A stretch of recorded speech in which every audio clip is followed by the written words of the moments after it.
Question number 1 है हमारे पास। 12 is 1/3% of what number. अगर मैं स्टेटमेंट को थोड़ा सा ऑर्गेनाइज कर कर अपनी समझने के लिए इसको थोड़ा सा कंपोज कर कर अगर मैं पढ़ूँ तो इसमें ये कहा गया है कि 1/3% of some number is equals to 12। ठीक है, इस स्टेटमेंट को अगर हम लिखें तो इसको कैसे लिखा जा सकता है? 1/3%, अगर मैं नंबर को कह दूं x, 1/3% of x is equals to 12। इस स्टेटमेंट को इस तरह से हम कंडीशन को लिखेंगे। तो उन्होंने हमसे नंबर पूछा हुआ है, 1/3% ऑफ वर्ड नंबर पूछा हुआ है, दैट मीन्स हमने नंबर फाइंड आउट करना है जिसको मैंने x सपोज किया है। अब परसेंटेज का मतलब होता है कि जब किसी नंबर के साथ परसेंटेज लिखा होता है तो हम उसको जब ख़त्म करना चाहते हैं परसेंटेज के साइन को, हम डिवाइड करते हैं उस नंबर को 100 से। और जब मेरे पास परसेंटेज के साथ ऑफ लिखा होगा तो आपने सिंपली उस नंबर से पहले वाली वैल्यू को ऑफ के बाद वाली वैल्यू से मल्टीप्लाई कर देना है। तो मैं इसको अब आपको लिख कर दिखाती हूँ किस तरह से ये दोनों बातें लिखी जाएंगी। तो 1/3% को मैं लिखूंगी 1/3 इंटू 100। ऑफ के लिए मैं मल्टीप्लाई का साइन लगाऊंगी और उसको हम मल्टीप्लाई करूंगी x के साथ इज इक्वल्स टू 12। अब मेरे पास यहाँ पर बन जाएगा 1/300 into x is equals to 12 और x is equals to 12 multiply by 300।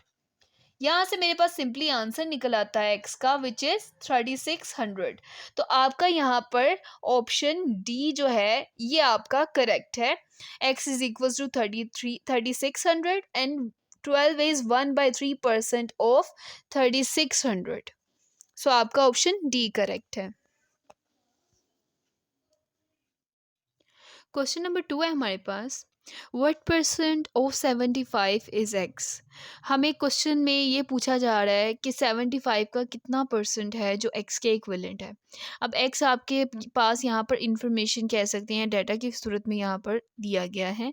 तो हम x को अज्यूम नहीं कर सकते, जो हम यूजुअली अज्यूम करते हैं ना कि let suppose this is the required variable और हम उसको सपोज करके x कहते हैं। तो हम कोई और वेरिएबल अज्यूम करेंगे इस केस में, क्योंकि हमें x क्वेश्चन में गिवन है। तो मैं यहाँ पर लिखूँगी व्हाट परसेंट वो पूछ रहे हैं, लेट सपोज वो हमारे पास y परसेंट है। ठीक है, y percent of 75 is x। तो मैं इसको अगर लिखूँगी कंडीशन को तो ये क्या लिखा जाएगा, y percent of 75 is equals to x। ठीक है, अब मुझे क्या फाइंड आउट करना है, y की वैल्यू को फाइंड आउट करना है। मैं प्रोसेस आपको बता चुकी हूँ कि परसेंटेज को कैसे लिखते हैं और ऑफ को कैसे रिमूव करते हैं। तो परसेंटेज को हटाने के लिए हम क्या करते हैं, उस नंबर को डिवाइड कर देते हैं 100 से, और ऑफ का मतलब है मल्टीप्लाई करो उसके बाद जो भी वैल्यू लिखी है उसके साथ इज इक्वल्स टू x। हमें यहाँ पर y का रिज़ल्ट फाइंड आउट करना है, तो y को इस साइड पे रहने देंगे और उधर जाकर आपके पास 100x डिवाइडेड बाय 75 हो जाएगा। अब हम इसको थोड़ा सोल्व करते हैं। तो किसी टेबल पे इसको कट करते हैं। 5 की टेबल पे आप काट ले पहले। 5 2 ज़ा 10, 5 1 ज़ा 5, 5 5 ज़ा 25, 5 3 ज़ा 15 एंड 5 4 ज़ा 20। तो आपके पास यहाँ पर आता है 4x डिवाइडेड बाय 3। ये y का रिज़ल्ट है और आपके पास कौन सा ऑप्शन, ऑप्शन बी आपके पास करेक्ट है। क्वेश्चन नंबर 3 है हमारे पास। इन अ स्कूल ऑफ 820 स्टूडेंट्स। तो हमारे पास नंबर ऑफ स्टूडेंट्स कितने गिवन है स्कूल के अंदर, 820 स्टूडेंट्स हैं टोटल, यानी जिसमें बॉयज़ और गर्ल्स दोनों शामिल हैं। तो 820 स्टूडेंट्स हैं स्कूल के अंदर।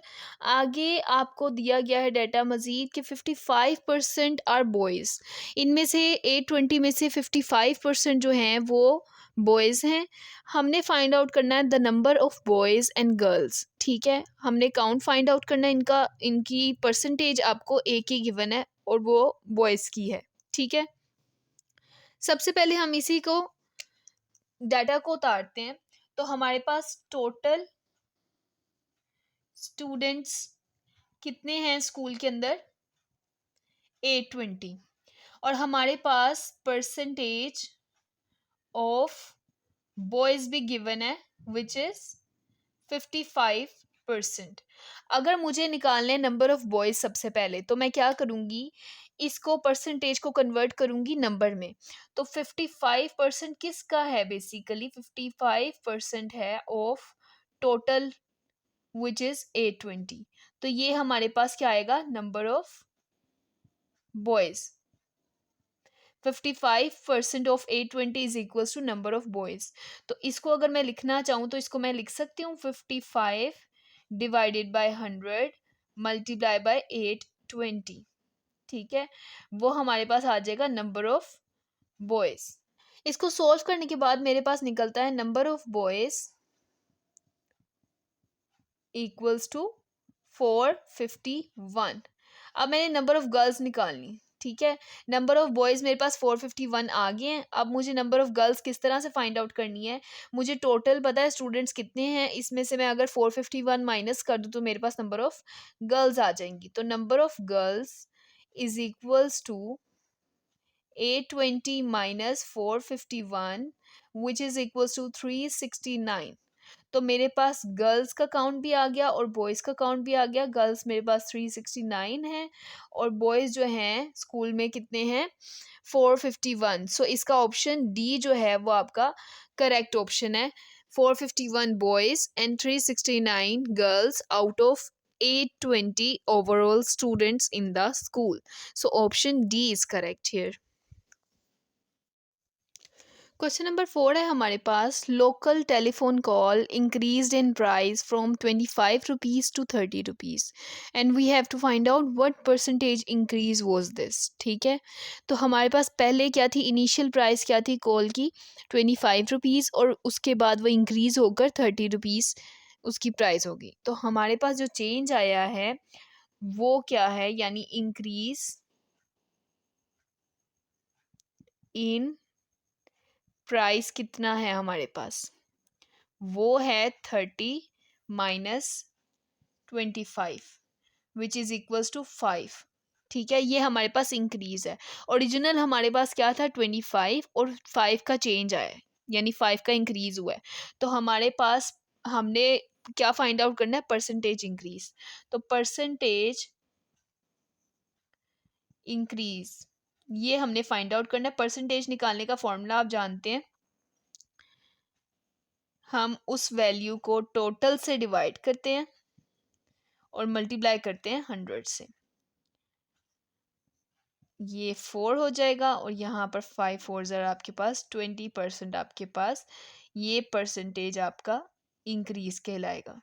सो परसेंटेज इंक्रीज कितना है, 20% आपकी प्राइजेज जो हैं कॉल रेट की, कॉल प्राइजेज जो हैं वो इंक्रीज हुई हैं। सो हमारे पास यहाँ पर ऑप्शन डी करेक्ट है। सो क्वेश्चन नंबर 5 है हमारे पास, a certain country has an infant morality rate of 6.8%। Infant morality rate कहते हैं बच्चों की अमवात के रेट को। 6.8% हमें ये रेट गिवन है। 20,000 बेबीज़ बोर्न होते हैं इन अ सर्टन ईयर, और उस ईयर का रेट हमें गिवन है 6.8% for the deaths of the babies who were born in that specific year. अब हमने ये फाइंड आउट करना है हाउ मेनी बेबीज सर्वाइव्ड। तो सबसे पहले जो हमें रेट गिवन है और जो हमारे पास टोटल बेबीज़ हैं, हम इनको यूज़ करके इस रेट को ट्रांसफॉर्म करते हैं नंबर ऑफ़ बेबीज़ जो सर्वाइव नहीं कर सके उनमें। तो हमारे पास गिवन है इन्फेंट मोरालिटी, हमारे पास रेट गिवन है और हमने इन्फेंट मोरालिटी काउंट निकालना है। तो इन्फेंट मोरालिटी हम निकालेंगे, वो है हमारे पास 6.8% ऑफ 20,000 बेबीज़।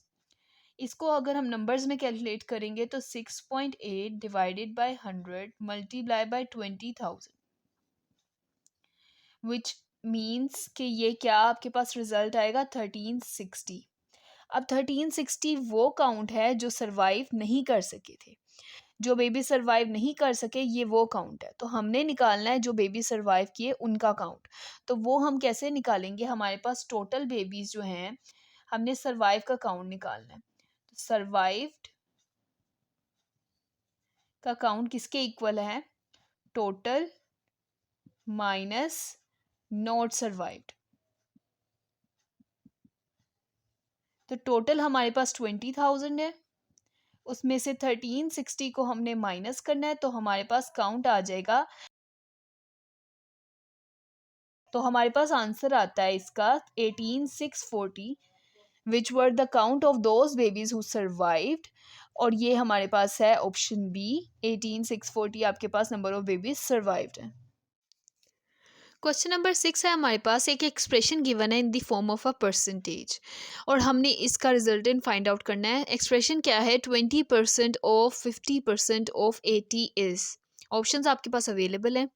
तो सबसे पहले हम इसको, मैंने आपको लिखना बताया कि इन एक्सप्रेशंस को हम किस तरह से लिखते हैं।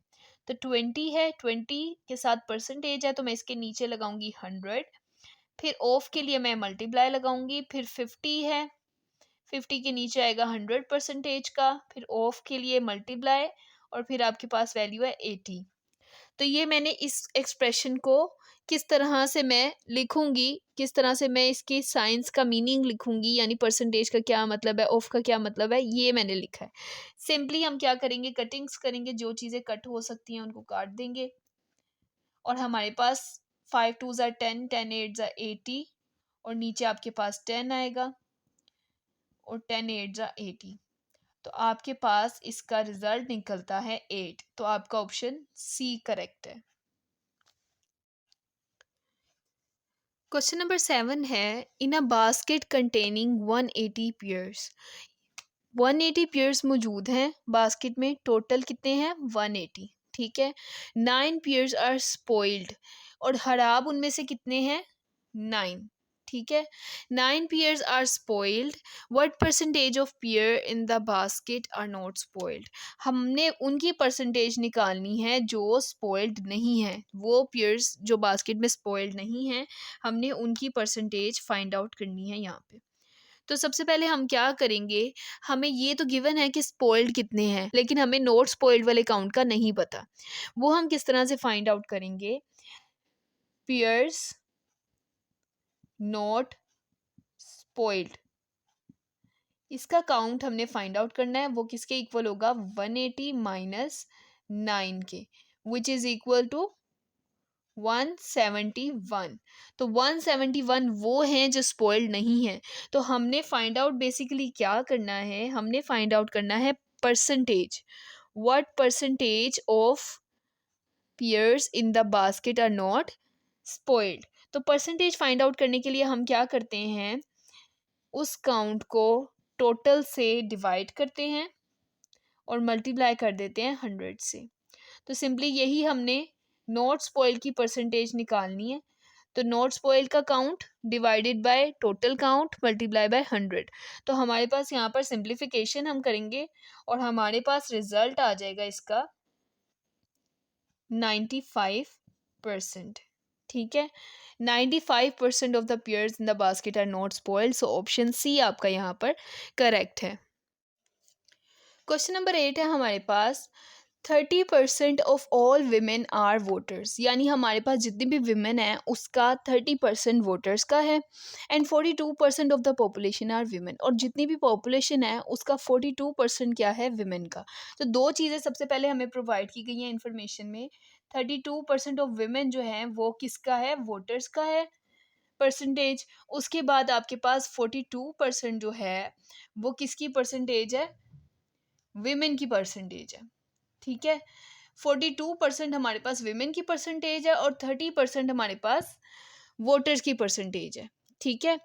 अब हमने ये फाइंड आउट करना है कि हमारे पास what percent of the population are women, ठीक है, women voters, what percentage of the population are women voters. इसको अगर मैं सिंबॉलिकली थोड़ा सा आपको चार्ट की फॉर्म में, ग्राफ की फॉर्म में दिखाऊं, तो हमें ये कहा गया ये हमारे पास ओवरऑल पॉपुलेशन है, ठीक है। इस पॉपुलेशन का वो कह रहे हैं कि 42% आप कह लें, इस पॉपुलेशन का 42% जो है वो क्या है, विमेन है, और उस 42% के अंदर से मज़ीद जो है वो 30% जो है वो वोटर्स का है। तो इस पॉपुलेशन का जो 30% है वो वोटर्स का है और 42% जो है वो विमेन का है। हमने फाइंड आउट करना है ये कितने परसेंटेज है विमेन की इन पॉपुलेशन, यानी हमने पॉपुलेशन के रिस्पेक्ट से बताना है कि ये 30% पॉपुलेशन के रिस्पेक्ट से कितना है। तो इसको सोल्व करते हैं। तो हमने फाइंड आउट करनी है what percentage of population are women voters. तो वो किस तरह से हम फाइंड आउट करेंगे, हम निकालेंगे 30% ऑफ 42%। तो वो हमारे पास क्या आएगा, 30 divided by 100 multiply by 42 divided by 100। Zero से आप कैंसलेशन दे दें और आपके पास सिंपली क्या रिजल्ट बन जाएगा, 42 multiply by 3 is equals to 126 divided by 1000 which is equals to 0.126। ये आपने इसको कन्वर्ट किया, अगर मैं इसको परसेंटेज में कन्वर्ट करूं तो ये क्या बन जाएगा, 12.6%। तो पॉपुलेशन के अंदर से 12.6% जो हैं वो विमेन वोटर्स हैं। विमेन के अंदर से हमें गिवन था और पॉपुलेशन के अंदर से हमने ने बताया है कि 12.6% of the population are women voters. तो इसका ऑप्शन सी आपके पास करेक्ट है। अब हमारे पास क्वेश्चन नंबर 9 है, if the length of the rectangle is increased by 16%। सबसे पहले हमें इसमें स्टेटमेंट में क्या गिवन है कि हमारी जो लेंथ है रेक्टेंगल की उसको 16% बढ़ा दिया है and width is decreased bye 25%, और विड्थ जो है वो डिक्रीज की है 25% से। लेंथ इंक्रीज हुई है और विड्थ क्या हुई है, डिक्रीज हुई है। ठीक है, ये दो चीज़ें हमें गिवन है क्वेश्चन में और हमें ये पूछा गया है एरिया पे क्या इफेक्ट पड़ेगा, यानी चेंज इन एरिया आपने बताना है। तो सबसे पहले तो हम अगर कंसीडर करें, हमारे पास ओरिजिनली लेंथ थी 100%। तो 100% को अगर मैं अपनी अजम्पशंस लेकर चलूँ, मैंने अज्यूम किया कि मेरी 100% जो है ये मेरी अजम्पशन है। ठीक है, अब उसके अकॉर्डिंग अगर मैं देखूं तो 100% अजम्पशन के बाद जो लेंथ है वो 16% इंक्रीज हुई है।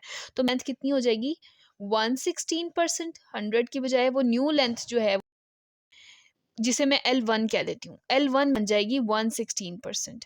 इसको मैं लिख सकती हूँ 0.16, बिल्कुल लिख सकती हूँ। अब नेक्स्ट है, मैंने विर्थ के लिहाज से बताना है, विर्थ में कितना चेंज आया है, 25%। अजम्पशन मेरी क्या थी, 100%। अगर विर्थ डिक्रीज हो रही है 25%, तो मेरे पास न्यू विर्थ क्या बनेगी, यानी जिसे मैं W1 कह देती हूँ, न्यू विर्थ मेरे पास कितनी रह जाएगी, 100 minus 25 which is equals to 75%। ये मेरे पास नई विर्थ होगी, ये मेरे पास नई लेंथ होगी, इसको भी मैं लिख सकती हूँ 0.75। ठीक है, अब इस न्यू लेंथ और न्यू विड्थ के ज़रिए मैं न्यू एरिया जो होगा, जो चेंज आने के बाद का एरिया है, वो कैलकुलेट करूँगी। तो वो कैसे कैलकुलेट करेंगे हम, हमारे पास जो न्यू एरिया है वो हमने निकालना है। ठीक है, अब न्यू एरिया किसके इक्वल होगा, L1 इंटू W1। रेक्टेंगल के लिए एरिया का फार्मूला होता है लेंथ इंटू विड्थ, तो वो मैंने यहाँ पर यूज़ किया है। अब मैंने आपको जैसे कि बताया है, L1 मेरी क्या बन जाएगी, 0.16 और W1 मेरे पास बन जाएगी 0.75। इनको जब हम मल्टीप्लाई करते हैं तो हमारे पास आंसर आता है 0.87। ये हमारे पास न्यू एरिया जो है वो इस तरह से चेंज होगा। अब मैंने ये परसेंटेज में कन्वर्ट करना है, न्यू एरिया मेरे पास परसेंटेज में कितना बन जाएगा, 87%। ठीक है, अब ये मेरे पास परसेंटेज में आ गया, बट मुझे न्यू एरिया नहीं फाइंड आउट करना था, मुझे चेंज जो आया एरिया में वो फाइंड आउट करना था। तो वो चेंज कैसे फाइंड आउट करेंगे, हमने अजम्पशन अपनी 100 रखी हुई है, तो 100 में से मैं इस 87 को माइनस करूंगी तो मेरे पास आ जाएगा 13। तो बेसिकली 13% का चेंज आया, तो मेरा ऑप्शन सी जो है ये मेरा करेक्ट है। क्वेश्चन नंबर 10 है हमारे पास, a factory employs 100 people. 100 people को एक फैक्ट्री में एम्प्लॉय किया जाता है। It fires 20% of its employ, जिसमें से 20% को फायर कर दिया जाता है। By what percentage must it now increase to return to full capacity. अब आपने ये बताना है कि दोबारा से फुल होने के लिए, फुल कैपेसिटी पे जाने के लिए कितना परसेंटेज इंक्रीज करना पड़ेगा। नॉर्मली बच्चे क्या करते हैं कि इस क्वेश्चन में उन्होंने ये देखना है कि 20% चूँकि निकाले गए थे, दोबारा से 20% डाल दोगे तो वापस से फुल कैपेसिटी हो जाएगी। ये सेंस यहाँ पर डेवलप नहीं होती, क्योंकि आपका इनिशियल 100% था। ठीक है, इनिशियल 100% से जब आप 20% एम्प्लॉयज़ को फारिग करते हैं, 20% एम्प्लॉयज़ को फायर करते हैं, तो आपके पास रिमेनिंग जो परसेंटेज बचती है वो 80% है। ठीक है, अब उस 80% के हिसाब से आपने बताना है कि कितने मज़ीद आपको ऐड करने पड़ेंगे। तो हमारे पास जो एम्प्लॉयज़ टोटल थे वो 100 थे, 100 में से 20% अगर मैं माइनस करूँ तो यानी 100 में से मेरे 20 एम्प्लॉयज़ चले गए तो मेरे पास एम्प्लॉयज़ 80 बच गए, ठीक है? तो मेरे पास 80% है। जो एम्प्लॉयज़ लेफ्ट हैं वो कितने हैं? एम्प्लॉयज़ लेफ्ट मेरे पास हैं 20, ठीक है? अब मुझे 20 एम्प्लॉयज़ को डालना है, ठीक है? लेकिन मेरी परसेंटेज टोटल कितने हैं? मेरे पास 80 हैं। तो मुझे 20 डालना है 80 के अंदर, तो मैं 20% ऑफ 80 फाइंड आउट करूँगी व्हिच इज़ इक्वल्स टू 25%। यहाँ पर मेरे पास टू 80% रिमेनिंग था टोटल। तो मुझे 80% के हिसाब से चलना था, 100% मेरा नहीं था। प्रीवियस डाटा के अंदर चेंज आ गया था, उसके बाद वो रिमेनिंग वैल्यू जो मेरी 80% थी, तो उसके बाद ये 25% मेरे पास रिज़ल्ट आता है जो कि मुझे ऐड करने हैं employees to return to full capacity. तो 25% के लिहाज से मेरा ऑप्शन यहाँ पर फिर ऑप्शन ए करेक्ट होगा। 25% of employees should be add to return to the full capacity.